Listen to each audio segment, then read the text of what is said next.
Hello everyone, this is Rupesh Mishra and I welcome you all to your channel that is math with. देखिए, जो linear algebra का कल test हुआ था, उसके उसका एक वीडियो अपलोड हुआ था सुबह में, और एक वीडियो इस समय अपलोड हो रहा है। तो काफ़ी सारे क्वेश्चन थे, ऑलमोस्ट 85 प्लस थे। तो उसमें से एक फर्स्ट वीडियो में 45 प्लस मैंने बता दिए थे, और इस क्वेश्चन पे आके हम लोग को दूसरी वीडियो बनानी थी। तो देखिए इस क्वेश्चन को थोड़ा सा समझते हैं। थोड़ा सा कॉम्प्लिकेटेड है, लेकिन थोड़ा सा दिमाग रखेंगे तो समझ में आ जाएगा। देखिए, टी दिया है, आपका फॉर्मूला दिया है यहाँ पे। वो कह रहा है इस बेसिस के तौर पर इसका मैट्रिक्स रिप्रेजेंटेशन निकालना है। तो देखिए, सबसे पहले आप ये देखिए कि यहाँ पे दो वेक्टर हैं, इसको यहाँ पे रख के देखिए। टी ऑफ एक्स वाई है ना, 1 3 रखिए ज़रा। 1 3 आप रखेंगे तो ज़रा रखिए, यहाँ पे वाई की प्लेस पे रखेंगे तो हो जाएगा 9, और ये हो जाएगा 6। ठीक, 9 और 6। अब देखिए, ध्यान दीजिएगा थोड़ा सा। इन दोनों बेसिस के जो पहले टर्म्स है, एब्सिसा जिसे बोलते हैं, पहले पहले 1 और 2, ठीक, उनको उठाइए और पहली कॉलम में मल्टीप्लाई कीजिए। देखिए कौन हमें 9 दे देता है। देखिए ये देगा क्या, 1 से 1 हो गया 2, और 2 2 ज़ा 4, तो ये हो जाएगा 6। तो ये तो नहीं हुआ 9। अच्छा, फिर यहाँ पे देखिए, ये भी नहीं होगा, ये भी नहीं होगा। इसको देखिए, इस वाले मल्टीप्लाई कीजिए, 2 1 ज़ा 2, और 3.5 2 ज़ा 7, 7 + 2 9। देखिए 9 आ गया। केवल यही नहीं, अभी और देखिए। तो ये आपका टी ऑफ 1 3 का आ गया था 9,6। तो 9 तो बन गया था, अब 6 बनाना है। तो ज़रा इसको उठाइए, दूसरे वाले ऑर्डिनेट को, 3 और 0। ठीक, 3 का मल्टीप्लाई कीजिए ज़रा इसमें। भाई 3 और 0 है ना, 3 का मल्टीप्लाई कीजिए, इससे कितना है 6, और इसका मल्टीप्लाई कीजिए 0 से, तो 0 आ गया। तो कितना आ गया, 6 आया ना। तो देखिए सेटिस्फाई कर रहा है। अरे बात समझ में। तो क्लियर है बस आंसर, आपका आंसर ये है, बाकी दो चेक करने की ज़रूरत नहीं है। चलिए आगे बढ़ते हैं। देखिए इस टाइप के क्वेश्चन में देखिए 3 इक्वेशन दे रखे हैं। क्या डब्ल्यू एक्स वाई जेड का एक सबसेट है r⁻³ का, डायमेंशन ऑफ डब्ल्यू चाहिए। तो देखिए इक्वेशन के केस में जितने वेरिएबल हमको अपने तरफ से मानने पड़ते हैं, वही हमारी डायमेंशन होती है। ठीक है, तो ज़रा देखते हैं, समझते हैं। हम इसका मैट्रिक्स बना लेते हैं। देखिए मैट्रिक्स क्या बनेगा, 2, एक्स वाले कोफिशिएंट ले लीजिए 3 1, वाई के कोफिशिएंट 2 3 1, सेम आ गए तो, और जेड वाले कोफिशिएंट 1 -2 और -3।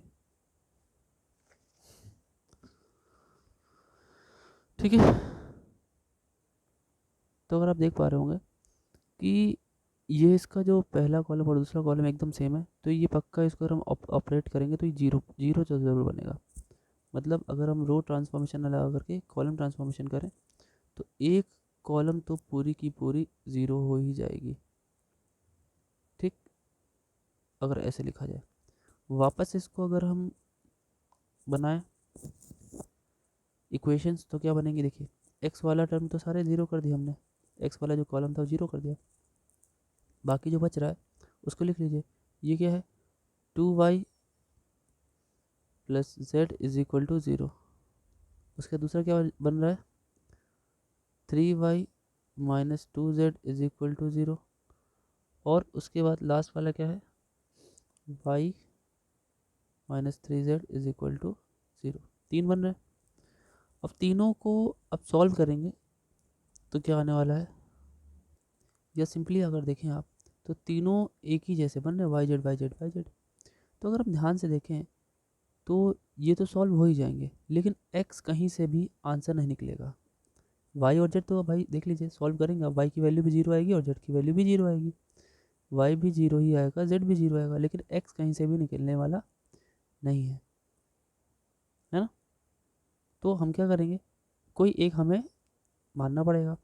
अब कोई एक हमें मानना पड़ेगा, इस वजह से हमारी डायमेंशन कितनी हो गई, एक हो गई। ठीक है, देखिए नेक्स्ट क्या है भाई, ये the set of A belongs to R for which the vectors this this and this are linearly dependent. तीनों डिपेंडेंट है, तो इनमें से हम ए की कौन सी वैल्यू ले। देखिए लीनियरली डिपेंडेंट में हमको पता है कि आप इसका डिटरमिनेंट बना दीजिए, उसको 0 के इक्वल ले लीजिए, ठीक है। तो 2a 0, 0a स्क्वायर, वैसे ये शायद पहले बताया हुआ क्वेश्चन लग रहा है मुझे, 0a स्क्वायर 2 और 2 0a, इसे ओपन कर लीजिए किसी के भी अराउंड इक्वल टू 0 मान लीजिए। तो भाई चलिए हम पहली रो के अबाउट इसको ओपन कर देते हैं। तो 2 आपने लिया तो ये हो जाएगा a स्क्वायर माइनस 0, फिर माइनस a लिया 0 माइनस 4, फिर आपने 0 पे तो 0 हो जाएगा इक्वल टू 0। इसे जब आप सॉल्व करेंगे तो मिलेगा आपको 2a स्क्वायर और plus 4a is equal to 0। तो यहाँ से अगर आप 2a कॉमन ले लेंगे तो क्या क्या बचेगा, a प्लस 2 इक्वल्स टू 0, है ना। ठीक, तो यहाँ से a की वैल्यू या तो 0 आएगी या तो -2 आएगी। तो अब देख लीजिए मैं इनमें से कौन सा आंसर है। a की वैल्यू, लगता है कुछ गड़बड़ हो गया, फिर से करता हूँ, देखते हैं,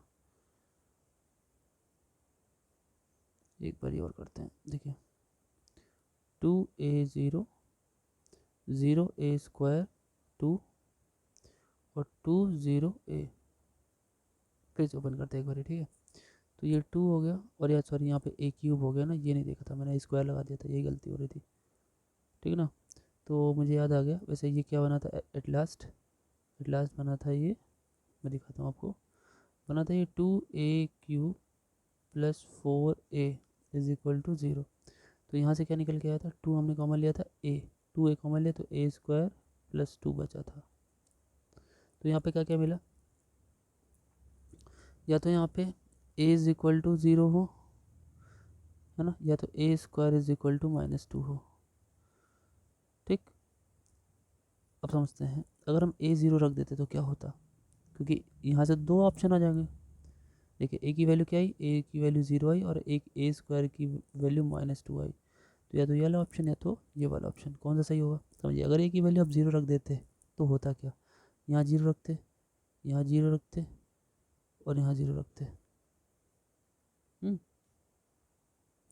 तो हमारे पास क्या बनता, ये वाला वेक्टर और ये वाला वेक्टर तो ऑटोमेटिक ही लिनियरली डिपेंडेंट बन जाता, ठीक है, जो कि सही है। और अगर हम -2 रखते तो भी सही है। तो हालांकि यहाँ पे ऑप्शन तो एक ही दे रहा है, एक ही टाइप का, तो मेरे ख्याल से वहाँ पे ये जैसे नहीं अलग से एक क्वेश्चन बना देता है कि भाई आंसर ऑप्शन यहाँ पे से दे देगा, फर्स्ट कहेगा कि A and B both are right, ठीक, ऐसे कह देगा B and C both are right, तो कुछ इस तरीके से बना सकता है। तो यहाँ पे वैसे आंसर दोनों ही सही है ना। लेकिन एक चीज़ और देखिए, ए की वैल्यू 0 आई है, ना कि ए स्क्वायर की वैल्यू 0, तो मोस्ट सुटेबल आंसर हमारा ये ज़्यादा सही रहेगा इस क्वेश्चन के बेसिस पे। अगर यहाँ पे a इज इक्वल टू 0 लिख देता तब तो दोनों ऑप्शन सही होते परफेक्टली, ठीक है। आगे बढ़िए, चलिए नेक्स्ट देखिए, which of the following statement is या फिर आर ट्रू, इनमें से कौन से सही है, ठीक है। There does not exist a linear transformation t from r square to r square such that t21 is equal to 5 6, t1 minus 1 is equal to 3 और t4 5 is equal to 11 12। अच्छा, there exist more than one linear transformation t जो कि इसको follow करे, कह रहे ये exist नहीं करेगा, ये बात तो गलत है, एग्जिस्ट तो करेगा ही। फिर क्या कह रहा है, मोर देन वन लीनियर ट्रांसफॉर्मेशन जो सेम ऐसे मैच करे। तो देखिए यूनिक लीनियर ट्रांसफॉर्मेशन होता है से, भाई दो अलग अलग ट्रांसफॉर्मेशन एक ही जैसे कैसे मैच कर सकते हैं, ये भी बात गलत हो गई। और लीनियर ट्रांसफॉर्मेशन ये is uniquely determined if t12 and t35 are known, ये तो सही बात है, ठीक, यूनिकली एक्सप्रेस्ड होना चाहिए, अभी मैंने ऊपर बात कही, ठीक, ये आंसर ऑप्शन सही है। नेक्स्ट देखिए क्या कह रहा है, T from R is a linear transformation such that, ये दिया हुआ है, तो क्या कह रहा है, T null space of T is x y plane, थोड़ा अजीब सा लिखा है, T is a null space of x y plane लिखना चाहिए, of T is null space of x y plane, ठीक है। इसका कहने का मतलब है भैया नल स्पेस निकालोगे तो उसमें जो एलिमेंट बनेंगे उसमें सिर्फ एक्स और वाई प्लेन ही रहेगा, जेड वाला 0 हो जाएगा। अच्छा ठीक है, टी का रेंज स्पेस जो होगा जेड एक्सिस पे आएगा, मतलब रेंज जब बनाएंगे तो 0 0 और जेड मिलेगा हमें।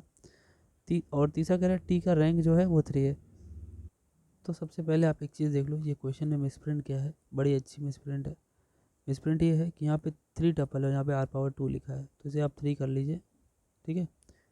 अच्छा चलिए आप चेक करते हैं कि सबसे पहली बात तो क्या होती है, आपको नलिटी चेक कर लेनी चाहिए, तो आपको पता चल जाएगा कि रैंक क्या होगा। नलिटी चेक करना सबसे ईजी तरीका होता है, इसी को इक्वल टू 0 ले लेते हैं।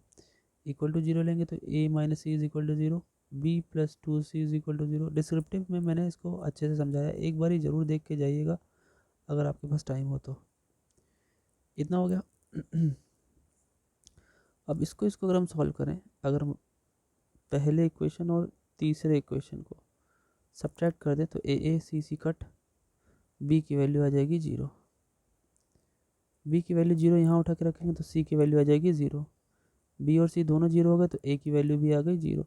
तो नल स्पेस में सिर्फ और सिर्फ कैसा वेक्टर आया, 0 0 0। तो नल स्पेस की जो हमारी रैंक होगी, यानी सॉरी रैंक कह रहे हैं, नलिटी है ना, जिसको इससे शो करते हैं, नलिटी कितनी आ गई 0। तो रैंक कितनी हो जाएगी ऑटोमेटिक, अगर नलिटी आपको रैंक नलिटी थ्योरम याद है तो rank plus nullity is equal to dimension of domain, जो कि 3 है। ये आ गया 0 और ये है रैंक, रैंक की वैल्यू आ गई कितनी, 3 आ गई। सो ये जो थर्ड वाला ऑप्शन है वो सही था, ये दोनों सही नहीं है। सिंपल सी बात है, नल स्पेस इसका XY प्लेन पे आ ही नहीं रहा है, क्योंकि वो तो सिर्फ 0 0 0 आ रहा है ना।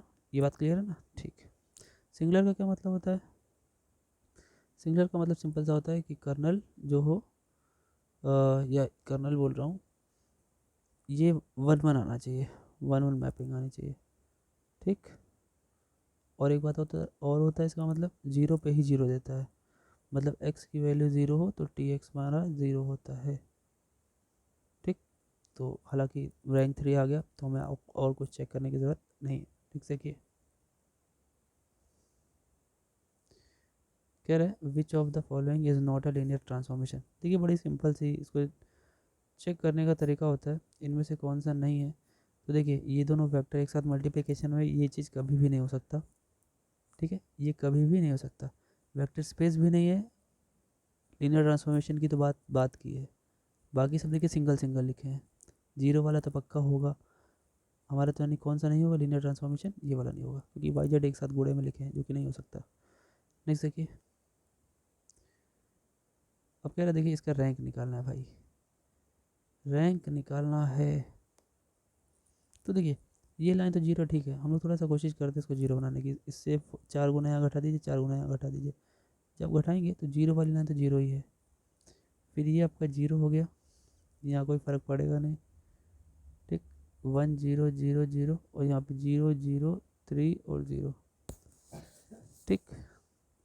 तो कुल मिला के अगर आप देखें तो रैंक आपकी नॉन जीरो रोज़ 1 2 3 है, तो रैंक इसकी कितनी आ गई 3। जब किसी भी मैट्रिक्स की बात होती है तो नॉन जीरो रोज़ को काउंट करते हैं, ठीक है, उससे पता चलता है कि हमारी रैंक कितनी है, ठीक।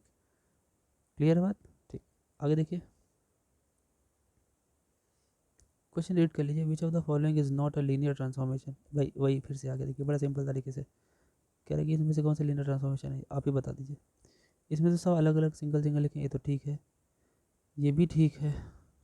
इसमें देखिए इस वेक्टर के साथ एक स्केलर जुड़ गया, एक्स के साथ एक जुड़ गया, ये तो हो ही नहीं सकता, गलत है। तो हमारा गलत आंसर जो है वो यही है, मतलब लीनियर ट्रांसफॉर्मेशन ये नहीं है, सी वाला। नेक्स्ट देखिए, which of the following is not a linear transformation, फिर वही चीज़, ये ब्रैकेट लगा हुआ है बाबू, ठीक है। तो देखिए ये तो ठीक है, इसमें एक्स और वाई है और जो स्केलर है उसका मल्टीप्लिकेशन है, लेकिन यहाँ पे स्केलर अकेला जुड़ा हुआ है इनके साथ, क्योंकि ये गलत हो गया, ठीक है, ये लीनियर ट्रांसफॉर्मेशन नहीं है। हालांकि ये लीनियर ट्रांसफॉर्मेशन नहीं है, साइन एक्स वाला भी लीनियर ट्रांसफॉर्मेशन नहीं है, यहाँ पे तो दो दो चीज़ें हो गई, ठीक है। और एक आपको बात बताऊँ, देखिए ये भी नहीं है, ये भी नहीं है, ये भी नहीं है, ठीक है।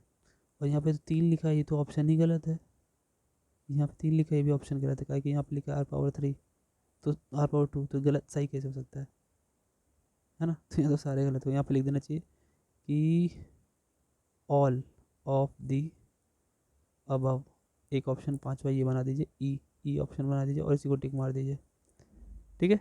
यहाँ पे चीज़ें हम लोग समझ रहे हैं, एग्जामिनेशन में नो डाउट ऐसी गलतियाँ नहीं होंगी, होनी नहीं चाहिए। चलिए आगे बढ़ते हैं।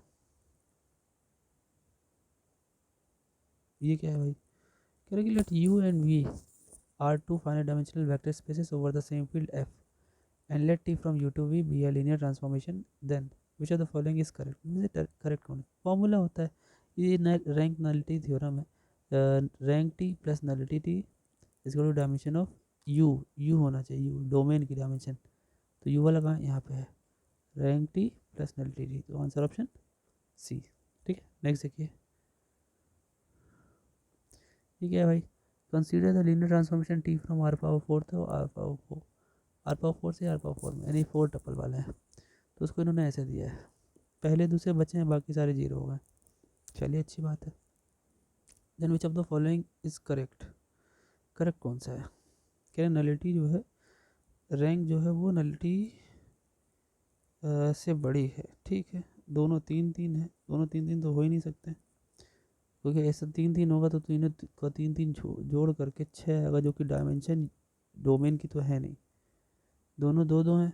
अच्छा, तो देखिए बड़ी अच्छी बात आपको बताऊँ, दो दो तो ठीक है, अच्छी बात है, दो दो वाला सही है, क्योंकि दो और दो को आप ऐड करोगे तो चार आएगा, जो कि डोमेन की डायमेंशन है, वो तो सही बात है। लेकिन ये क्या इतना कहना सही होगा, नहीं, जरा यहाँ से समझते हैं। देखिए कैसे, जब भी हमें नलिटी निकालनी होती है तो इसको जीरो के इक्वल लेना होता है, इक्वल टू जीरो के इक्वल है, तो मतलब ये जीरो के इक्वल हो जाएगा, एक्स वाई ज़ीरो ज़ीरो। और अच्छा, जीरो के इक्वल मतलब यहाँ पे चार जीरो वाला जीरो है, x zero y zero, x zero y zero, x और वाई तो जीरो हो गए, ठीक है, लेकिन इसकी मदद से हम जेड और यू नहीं निकाल पाए, तो यानी दोनों को मानना पड़ेगा इक्वेशन में, दोनों को मानना पड़ेगा। इसका मतलब नलिटी हमारी टू हो गई, और नलिटी टू हो गई तो हमको पता है रैंक नलिटी थ्योरम कि रैंक प्लस नलिटी बराबर dimension of domain, rank plus nullity दो है, चार आ गया बराबर दो, तो ये भी इतना आया और ये भी इतना आया, तो इन दोनों सेम है।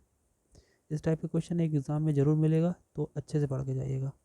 जितनी चीज़ें मैंने बताई है, एमसीक्यू के अलावा काफ़ी कुछ बताता हूँ, तो वो चीज़ें भी इंपॉर्टेंट होती हैं। ठीक है, कहने को 80 एमसीक्यूज़ है, लेकिन हर एक एमसीक्यू में कुछ ना कुछ नया, कुछ ना कुछ नया अगर आप ऐड करें तो वो 80 एमसीक्यूज़ ऑलमोस्ट 120 130 पहुँच जाता है। तो इसीलिए कई सारे नए नए क्वेश्चन ऐड किए जाते हैं, कभी ये टेस्ट, कभी वो टेस्ट, कभी किसी बुक से, कभी किसी बुक से आपके लिए आपको प्रोवाइड किया जाता है, तो उसे थोड़ा सा ध्यान से पढ़ा करिए, मजाक में मत लिया करिए। आगे देखिए, ये क्या है भाई, T1 दिया है, ठीक है, T2 दिया है, R2LT, ठीक है, दो LT हैं, ठीक है भाई। Then which of the following is not a LT, इनमें से कौन सा LT नहीं हो सकता, एडिशन होता है और T के साथ किसी स्केलर का मल्टीप्लिकेशन, ये भी LT है, T1 T2 इसे कंपोजिशन बोलते हैं, डिवीज़न का भी LT नहीं होता। तो आंसर ऑप्शन हमें क्या नहीं वाले देना, तो हमारा आंसर ऑप्शन ये हो गया। नेक्स्ट देखिए, ये क्या हुआ, which of the following function T from R square to R square is not a linear transformation. Simple सी बात है, ध्यान दीजिए कहाँ अलग है, ये तो ए प्लस बी है, ए माइनस बी तो ठीक है, ए प्लस बी और बी अकेला सही है, बी और ए सही है। यहाँ पे देखिए वन के साथ ए जुड़ा है, स्केलर के साथ वेक्टर जुड़ा है, ये गलत हो गया। ठीक है, तो हमारा आंसर ऑप्शन आप समझ गए, सी होगा। ठीक, आगे देखिए, क्या है भाई, ये देखिए, which of the following is a linear transformation from R power three to R power two, R power three से आर पावर टू में कौन सा है। ठीक है, सबसे पहली बात, यहाँ पे देखिए मल्टीप्लिकेशन है तो होगा नहीं, ठीक, और यहाँ देखिए, यहाँ पे सिर्फ ये कांस्टेंट लिखा हुआ है, जबकि ऐसा नहीं हो सकता, ये भी गलत है। हाँ, ये सिंपल है, ये सही है, ये एक वेरिएबल, ये भी वेरिएबल, और दोनों के बीच में डिफरेंस, ये भी वेरिएबल, ये वेरिएबल, उनके बीच में प्लस। देखिए कांस्टेंट अकेला नहीं हो सकता, उसके साथ कोई सपोर्ट में मल्टीप्लिकेशन में वेरिएबल होना चाहिए। ठीक है, ये बात क्लियर है, और दो वेरिएबल मल्टीप्लिकेशन में नहीं होने चाहिए, ये भी ध्यान रखिएगा। इन दोनों ही केसेस में ना ही वेक्टर स्पेस होता है और ना ही एलटी होता है। तो आंसर ऑप्शन आपका कौन सा सही दिख रहा है आपको, सिर्फ ये वाला। तो देखिए किस तरीके से है, बोला है ओनली एफ, ओनली जी, ओनली एच, तो ओनली एच हो गया। ठीक, आगे बढ़िए,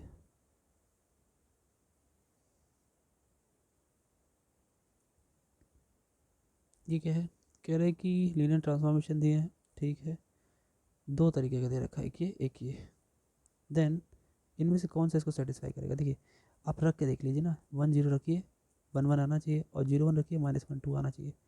तो देखते हैं किस में सेटिस्फाई कर रहा है। चलिए देखते हैं। हम 1 0 इसमें रख रहे हैं, 1 0 रखेंगे तो जब 1 और 0 को ऐड कीजिए तो 1 + 0 क्या 1 आ रहा है, हाँ, और 2 टाइम्स 1 और यहाँ पे 0, तो क्या 2 आ रहा है यहाँ पे, नहीं ये तो गलत हो गया भाई, ये 2 हो गया ना, यहाँ तो 2 आ नहीं रहा है, ठीक, गलत, ये तो गलत हो गया। दूसरे में रखिए, इसमें ये आ जाएगा आपका 1, ये तो ठीक है, और यही उठा के यहाँ रखिए तो ये भी 1 आ रहा है, ये तो सही हो रहा है। अच्छा, केवल एक ही से नहीं देखा जाता, दोनों से देखा जाता है। पहला वाला तो इसने फॉलो कर दिया। अब 0 1 रखिए, 0 + 1 तो कुल मिला के 1 आया, लेकिन यहाँ चाहिए कितना -1, तो ये भी गलत हो गया। अरे बस समझ में। चलिए इसमें चेक करते हैं, 1 0 रख के 1 0 रखेंगे तो 1 आ जाएगा, फिर यहाँ पे 1 0 रखेंगे तो यहाँ पे भी 1 आ जाएगा, ये तो सेटिस्फाई कर गया। दूसरा देखिए, 0 1 रखिए, 0 -1 तो ये -1 हो गया, ये तो सेटिस्फाई कर गया।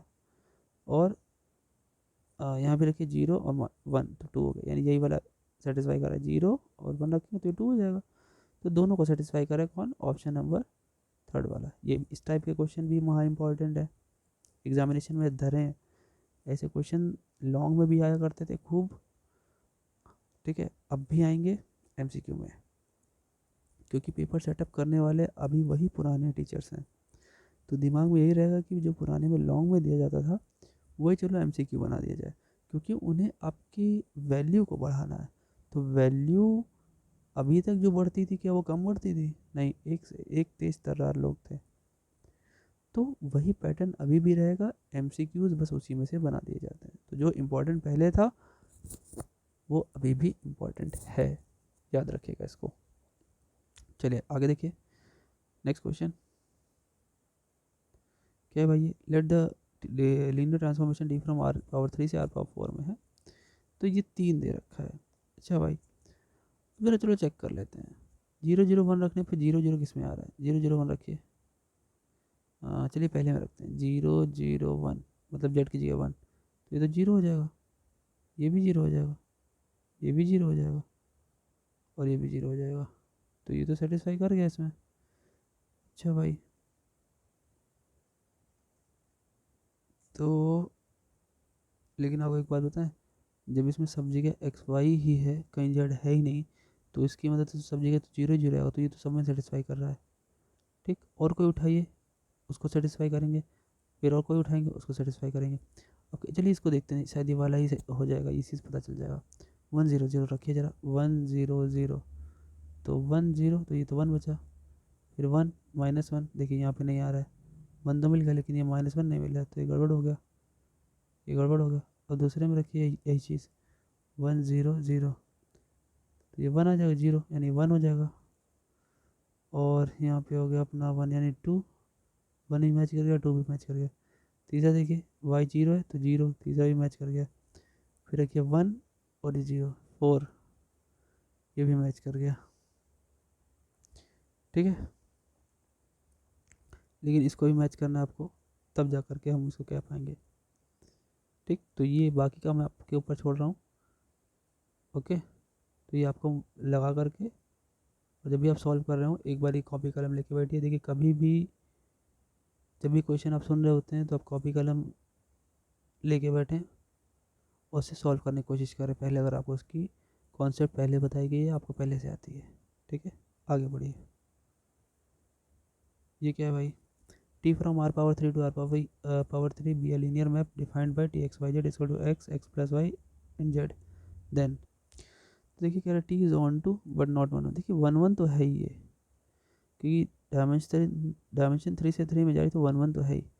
अब ये ऑन टू चेक करना है हमको, तो अगर ध्यान दें, वैसे आपको एक बात बताऊँ, अगर चीज़ें 1 1 है और लीनियर ट्रांसफॉर्मेशन है तो ये 1 1 और ऑन टू दोनों होता है बच्चों, ठीक है। 1 1 करस्पॉन्डेंस, फिलहाल तो लीनियर ट्रांसफॉर्मेशन का जो भी सीन होता है 1 1 करस्पॉन्डेंस ही होता है, ठीक है।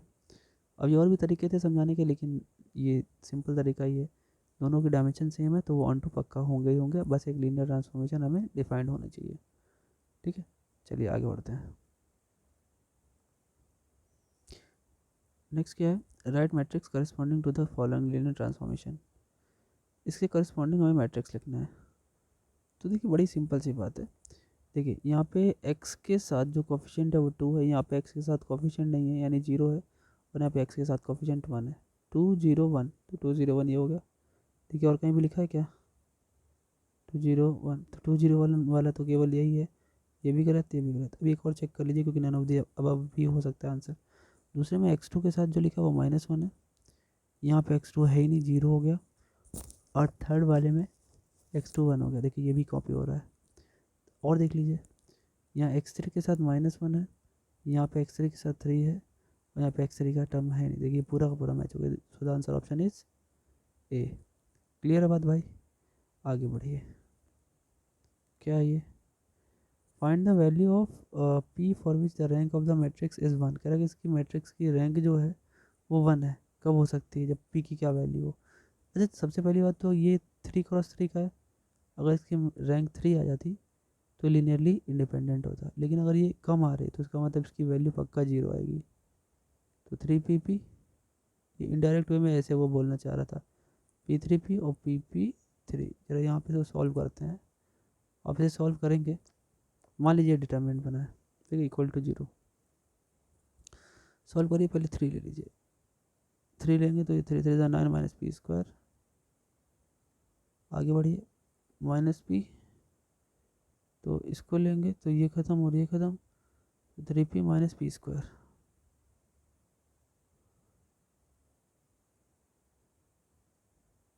Three P minus P square. ठीक, लास्ट वाला क्या है? प्लस p, अगर p को ले लें तो ख़त्म, पी स्क्वायर माइनस 3p। ठीक है, इक्वल टू 0। अब ये क्या होगा? आप इसे अगर सॉल्व करें तो क्या आएगा? 3 9 27, ये होगा 27 भाई, और ये होगा 3p स्क्वायर माइनस का, और ये भी माइनस का 3p स्क्वायर। ठीक है, अब देखिए ऐसे तो लंबा हो जा रहा है, तो आपको एक ट्रिक बताते हैं छोटी सी। देखिए जरा ऑप्शन रख के देखिए, ऑप्शन में एक बड़ा ही यूनिक हमें टर्म दिख रहा है। यहाँ पे 3 3 3 लिखा है, देखिए यहाँ पे 3 भी लिखा है, और अब अगर सब जगह 3 3 3 कर दोगे बच्चों, ज़रा सोच के देखो आप सिर्फ इसकी मदद से बाकी दोनों जीरो बना सकते हो, तो यानी केवल एक रो रह जाएगी नॉन ज़ीरो वाली, और हमें रैंक भी 1 ही चाहिए, तो यानी मोस्ट सुटेबल आंसर हमारा ये है परफेक्टली। बाकी सब में हो सकता है कि दिक्कत हो, और ये 3 वाले से शायद डायरेक्ट दिख रहा है। ठीक है, तो फालतू का बेवकूफ़ी वाला भरा क्वेश्चन था, लेकिन अच्छा क्वेश्चन था। आगे देखा जाए। नेक्स्ट देखिए, the T is from U to V a linear transformation map and u be a finite dimensional vector space, then which of the following is correct। इनमें से करेक्ट कौन है? Dimension of range T plus dimension of nullity T, ये लिखा सही है, is equal to dimension of V, नहीं V तो इधर लिखा है, डायमेंशन ऑफ डोमेन होता है, ये होता है, तो डायमेंशन ऑफ डोमेन NT/RT। तो आंसर ऑप्शन ये तो रैंगल्टी थ्योरम बहुत ही फेमस है। आगे देखिए, इसका स्टेटमेंट पढ़ लीजिए। बोला क्या है?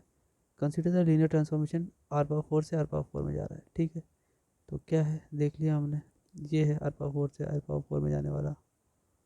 ठीक है, अब क्या कह रहा है? ठीक है, अच्छा ये तो वही आ गया, ये तो सेम क्वेश्चन आ गया, देखिए ऊपर था रिपीट मार गया है ना। नेक्स्ट देखिए, ये भी वही आ गया मेरे ख्याल से, नहीं कुछ अलग है। देखिए, तो इसमें ये दे रहा है, अब आप देखिए पहले इसको इक्वल टू 0 कर दीजिए, मतलब नलिटी निकाल लीजिए। x plus y is equal to 0, y plus Z is equal to 0, और z plus x is equal to 0। तो इस टाइप के इक्वेशन जब होते हैं ना, तीनों को ऐड कर दिया करिए। जब ऐड करेंगे तो 2 times X plus Y plus Z आ जाएगा, इज इक्वल टू 0।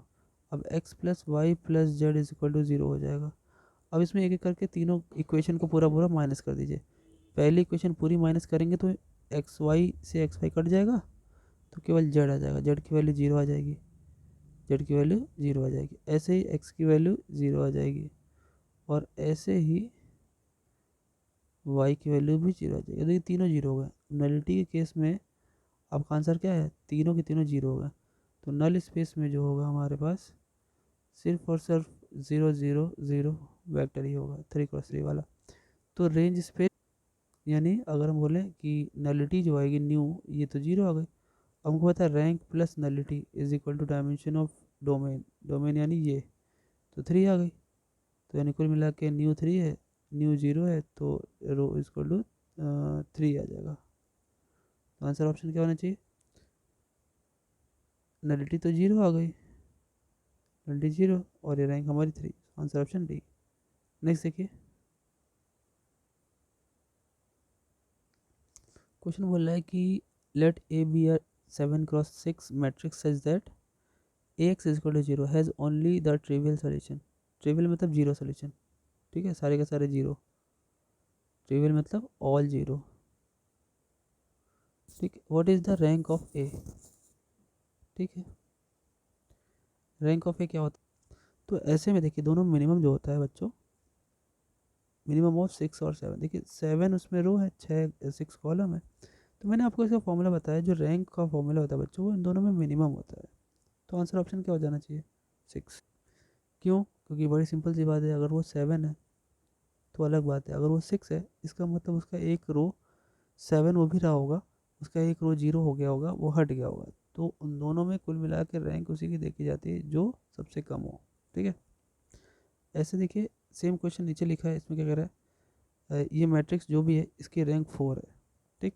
यहाँ पे भी 6 हो सकती है, 6 से कम भी हो सकती है, ऐसा नहीं है, लेकिन यहाँ पे कुछ लिखा नहीं था इसलिए हमने 6 रख दिया। क्या कह रहा है, इसमें तो बोले रैंक 4 है, तो 5 से भी कम हो गया, मिनिमम इन दोनों के मिनिमम से भी कम हो गया। What is the dimension of the solution space of A x is equal to 0। कह रहे हैं कि सॉल्यूशन स्पेस अगर हम दिखाएं तो उसका जो डायमेंशन होगा वो कितना आएगा। तो देखिए सॉल्यूशन स्पेस निकाला आपने, ठीक है, तो क्या होगा, तो देखिए अब वो देखिए इन दोनों में से मिनिमम होता लेकिन उसकी भी रैंक और कम आ गई, तो यहाँ पे जो सॉल्यूशन स्पेस मिलेगा उसकी डायमेंशन कितनी मिलेगी? 4, ठीक है। नेक्स्ट देखिए, देखिए इस क्वेश्चन में भी टी दे रखा है और पावर 5 से पावर 3 तक जा रहा है, तो नलिटी पूछ रहा है स्टैंडर्ड मैट्रिक्स में। तो चलिए इसको इक्वल टू 0 कर लेते हैं, अगर इसको आप इक्वल टू 0 करेंगे तो यहाँ से जितने इक्वेशन बनने हैं सब बन जाएंगे। यानी क्या क्या, x1 plus x2 is equal to 0, x2 plus x3 plus x4 is equal to 0 और x4 plus x5 is equal to 0। अब अगर हम इसको सब्ट्रैक्ट करें, देखिए इससे इसको सब्ट्रैक्ट करें तो x2 से x2 खत्म, ठीक, और बन जाएगा x1 x3 और x4। तो देखिए इसे फ़ायदा तो नहीं दिख रहा है कुछ भी करने से, कुछ कट तो रहा नहीं है, कटने से भी कोई फ़ायदा नहीं है ना, कोई मतलब नहीं है, क्योंकि आप काटोगे इसको तो x1 तो इसके साथ इंक्लूड हो जाएगा, 3 तो फिर से हो जाएगा, कोई मतलब नहीं है। तो एक बात समझते देखिए, अभी इक्वेशन है ना, अगर इस इक्वेशन में हमें x5 की वैल्यू लेट कर रहे हैं, कुछ मान लेते, कोई डायमेंशन मान लेते हैं O1, ठीक, तो ऑटोमेटिक x4 की वैल्यू आ जाएगी, और x4 की वैल्यू आ गई, मान लो यहाँ आपने रख दिया, तो इससे कोई दिक्कत तो है नहीं जिसकी वैल्यू आ गई। बचा x2 और x3, अब इसमें से भी कोई एक चीज़ मान लीजिए, x3 मान लीजिए, तो x3 को आपने मान लिया, ये थीटा 2 मान, ये थीटा मान लेते हैं, तो x2 भी आ गया, अब x2 यहाँ पे रखेंगे तो x1 भी आ जाएगा, तो यानी 2 को मानना पड़ा हमें इक्वेशन में, तो यानी हमारी नलिटी जो है वो हमारी 2 है। ये बात क्लियर है, याद रहेगी, ऐसे ही याद करिएगा। नेक्स्ट देखिए, if A is 3x5 matrix, then the number of leading first ones in the reduced row echelon form of A is at most। देखिए इक्लोन फॉर्म क्या होता है, इक्लोन फॉर्म भैया होता है, आप यहाँ पे 1 बनाइए, यहाँ पे 0 बना दीजिए, फिर दूसरी प्लेस पे 1 भागे 0, फिर तीसरी प्लेस पे 1, ऐसे करते करते आप बना दीजिए सारे के सारे इस तरीके से, ठीक है। तो देखिए इसी को इक्लोन फॉर्म बोलते हैं, ठीक। तो कह रहा है इसकी जो लीडिंग जो 1 वाली होंगी, जो रोज़ होंगी वो रिड्यूस होकर के कितनी जा सकती हैं, ज़्यादा से ज़्यादा, ज़्यादा से ज़्यादा रोज़ कितनी जा सकती हैं। तो बड़ी सिंपल सी बात है, दोनों का मिनिमम ले लीजिए तो ये हमारा आंसर हो जाएगा, ठीक है। वही मिनिमम वाला चल रहा है हमेशा से। चलिए नेक्स्ट देखिए, अब यहाँ क्या आ गया, what is the largest possible value for the rank A and the smallest possible value of the nullity of A, ठीक है। ठीक है, largest possible value for the rank, rank largest possible क्या, जब सबसे ज़्यादा से ज़्यादा रैंक बाबू दोनों में से मिनिमम यानी 3 ही हो सकती है, ठीक है। और सबसे जो हमारी स्मॉलेस्ट की बात करें, सबसे कम से कम जो नलिटी है वो भी तो हमने जीरो ही निकाली, तो आंसर ऑप्शन आपका 3,0। नेक्स्ट देखिए, करेक्ट स्टेटमेंट बनाना है इसमें से, इधर द रो वेक्टर और a column vector of a square matrix are linearly independent. इनमें से कोई एक ही लीनियरली इंडिपेंडेंट हो सकता है, ऐसा ज़रूरी नहीं है, कोई भी हो सकता है। सेकंड देखिए, the nullity of a non zero M cross N matrix is at most M, ऐसा ज़रूरी है, ये भी गलत है। अब इसमें एम और एन बड़ा या छोटा तो बताया नहीं, तो हम क्या पाते। नेक्स्ट देखिए, if A is square and A x is equal to B is inconsistent for some vector B. Inconsistent मतलब जिनका कोई आंसर ना निकले, ठीक है, for some vector B, then the nullity of A is zero. एक बार और रीड करता हूँ, if A square and A x is equal to B is inconsistent for some vector B then the nullity of A is zero. कह रहे inconsistent होगी तो nullity zero होगी, ऐसा कोई लेना देना तो नहीं है। देखिए फिर उसके बाद देखिए option last, the nullity of a square matrix with linearly dependent rows is at least one. देखिए अगर लीनियरली इंडिपेंडेंट डिपेंडेंट है तो कम से कम एक रो तो जीरो होगी ही, तो ये बात तो सही है, ये वाली बात एकदम सही है, बाकी सब में कोई श्योरिटी नहीं है, ठीक। नेक्स्ट देखिए, बोला है the rank of a matrix A is the dimension of the row space of A, dimension of column space of A, या फिर और देखिए इन्हीं दोनों को बोलते हैं या दोनों को बोलते हैं, हाँ बिल्कुल दोनों को ही बोलते हैं। दोनों बातें सही है कि रो रैंक भी देखा जाता है, कॉलम रैंक भी देखा जा सकता है, और दोनों सेम हो, ठीक है, या तो सेम बना लीजिए। नेक्स्ट देखिए, if A is M cross N matrix then the column space of A is, column space क्या होगी, तो देखिए जो ये मैट्रिक्स ऐसे लिखा होता है बच्चों, वो कैसा होता है, देखिए ध्यान सुनिएगा, जब हम किसी दो में ऐसे मैपिंग करते हैं तो ये जो लिखा होता है वो पीछे जाता है, मतलब एन क्रॉस एम हो जाता है एक तरीके से, ये जा कर के हमारा कॉलम बन जाता है। आ रही बात समझ में, यानी आर पावर एम वाला जो होगा वो कॉलम स्पेस बनेगा, आर पावर एन वाला वो रो स्पेस बनेगा। चलिए आगे, अब ये क्या है, for the matrix A the column space of A power T is same as,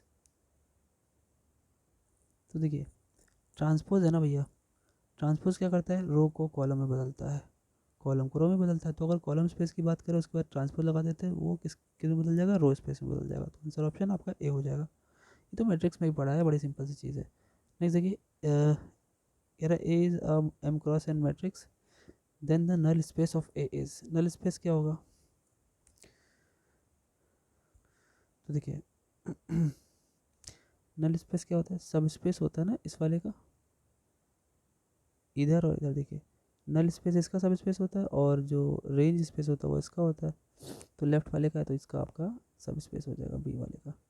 next देखिए, ये क्या बना है, बोला है आर और एस की वैल्यू क्या की आपको फाइंड आउट करनी है जिससे कि इसकी रैंक वन आ जाए, तो भैया रख के देख लो, थोड़ा सा रखने से अच्छा रहता है। चलिए दिमाग लगाते हैं, रैंक वन आने का क्या क्या तरीका है। रैंक वन आने का एक तरीका ये है कि कोई एक ही नॉन जीरो बचे, देखिए आप इसको तो बिगाड़ नहीं पाएंगे क्योंकि इसके साथ नीचे सारे जीरो है, तो यही एक रैंक वन बनाने का तरीका, बाकी सब जीरो हो जाए, ठीक। तो देखिए दिमाग लगाते हैं, ऐसा करते हैं कि सब जीरो हो जाए, तो आर की वैल्यू अगर हम रखें, चलिए रख के देखते हैं, टू टू रखे करें, यहाँ पे टू टू रखें आप, यहाँ टू और यहाँ पे भी टू, तो ये तो हो जाएगा जीरो, टू हो गया, और ये कितना रखा है यहाँ पे हमने, एस की वैल्यू टू, तो ये तो हो जाएगा टू माइनस वन वन, तो एक तरीके से हो जाएगा, देखिए यहाँ हो जाएगा जीरो, ये तो टू है ही, यहाँ वन हो जाएगा और आप यहाँ पे हो जाएगा फोर, तो भाई हो तो नहीं रहा यार, इससे तो नहीं बन रहा है, कुछ और रखते हैं देखिए, ठीक है, और कुछ रख के देखते हैं, अगर नहीं होगा तो फिर वन रैंक इसकी नहीं हो सकती होगी, देखिए ये वाला भी ऑप्शन एक दे रहा है, पहले रख के देखते हैं, टू और वन रखिए, आर की जगह टू रखोगे तो जीरो हो गया, और एस की जगह वन रखो तो ये भी जीरो हो गया। तो अब एक बात सोचिए, ये 4 हो जाएगा 2 रखने पे, ये तो 0 हो जाएगा, ये भी 0 हो जाएगा, लेकिन ये तो अकेला तो रह जाएगा ना। नॉन दो एक रैंक बचेगी, दूसरी रैंक भी हो जाएगी, 2 रैंक हो जाएगी। फिर ये वाला रख के देख लीजिए, ये रखेंगे तो हो जाएगा -4, ये 2 और ये हो जाएगा 0 और ये हो जाएगा आपका 0। तो ये तो 0 हो ही गया। अब इसकी मदद से यहाँ 0 बना सकते हैं, यहाँ तो 0 बना नहीं पाओगे, तो 2 रैंक तो अभी भी है। इसका मतलब ये कभी भी रैंक 1 नहीं हो पाएगी, कम से कम 2 तो रहेगी। ठीक है, चलिए आगे बढ़ते हैं। ये क्या क्वेश्चन है, देखिए अगला क्वेश्चन क्या है। बोला कि if A is a 3x5 matrix, then the rank of A transpose is at most, ज़्यादा से ज़्यादा कितनी हो सकती है। तो भैया चाहे ए ट्रांसपोज बोलो चाहे ए बोलते, कोई फ़र्क नहीं पड़ता, दोनों की मिनिमम ही होगी मैक्सिमम रैंक उसकी, ज़्यादा से ज़्यादा उसकी रैंक 3 ही आ सकती है। और देखिए कह रहे कि then the nullity of A power T is at most, nullity में कितने हो सकते हैं, तो ये भी बात वही है, चाहे नलिटी हो चाहे रैंक हो, ज़्यादा से ज़्यादा इतनी ही आ सकती है मिनिमम, क्योंकि भाई नलिटी मतलब तो सारे ज़ीरो ज़ीरो, तो ज़ीरो कितने बन सकते हैं, ज़्यादा से ज़्यादा ये बन सकते हैं, इसी को हम काउंट कर सकते हैं। ठीक है, मिनिमम उनमें से भी। नेक्स्ट देखिए, सेम क्वेश्चन कॉपी हो गया भाई, सेम क्वेश्चन कॉपी हो गया, तो ये तो वही वाला आ गया, कैन नॉट हैव रैंक 1। देखिए लास्ट क्वेश्चन देख लीजिए, और ये ऑलमोस्ट आपको पता होना चाहिए, 84-85 क्वेश्चन पे है हम लोग। ठीक है, कह रहे कि द 6x6 यानी स्क्वायर मैट्रिक्स है with all entries 1 have rank, सारे के सारे रैंक, सारे के सारे भाई 1 ही 1 हैं, तो सबके सब 0 बन जाएंगे, सिर्फ एक ही प्लेस बचेगी, तो उसकी रैंक कितनी आ जाएगी, 1, सिंपल सी। ठीक है, तो इसके साथ साथ ये वीडियो भी ख़त्म होती है, और आपका टेस्ट के लगभग 85 क्वेश्चन के आसपास है, 80 अबव है, वो पूरा होते हैं। अभी ये तो अपलोड हो रहा है, इसकी आंसर की भी अपलोड हो जाएगी। बाकी एक और मैंने टेस्ट बनाया हुआ था, जो कि मेरे ख्याल से दे पाना मुश्किल होगा, तो मैं कोशिश करूँगा उसकी आंसर की भी और इसकी भी आंसर की, उसमें भी लगभग 90 क्वेश्चन हैं, दोनों कल के कल अपलोड कर दूंगा पेड ग्रुप पे। तो आप लोग उसे एक बारी कम से कम देख लीजिएगा, अगर उसमें कोई संशय रह जाए तो उस पर मुझे आप पूछ लेना। तो और आपको एक और चीज़ बताना चाहूँगा कि टेंसर में सिर्फ एक वीडियो बाकी है, जो लगभग 1.5 से 2 घंटे की होगी, लगभग 1 से 1.5 घंटे की, जिसमें लगभग 100 MCQs, नहीं 80 के आसपास तो होंगे, वो मैं कल से परसों में अपलोड कर दूंगा, जिससे कि आप लोग आगे की प्रिपरेशन भी कर पाएँ। ठीक है, परसों आपका एग्ज़ामिनेशन भी है। बाकी परेशान ना होइएगा, कोशिश रहेगी मेरी कि मैं जल्द से जल्द सारी चीज़ें अपलोड कर दूँ, सारी आंसर कीज़, लेकिन अगर नहीं होती तो आप अभी इसको देख करके काम चला लीजिए, क्योंकि अभी काफ़ी सारा काम है, लेकिन मैं डेफिनेटली कल तक तो कर ही दूँगा। ठीक है, तो कल सुबह में या दोपहर तक में हो जाएगी। चलिए मिलते हैं फिर नेक्स्ट वीडियो में आपके अपने प्यारे से चैनल मैथ विद पर। Thank you.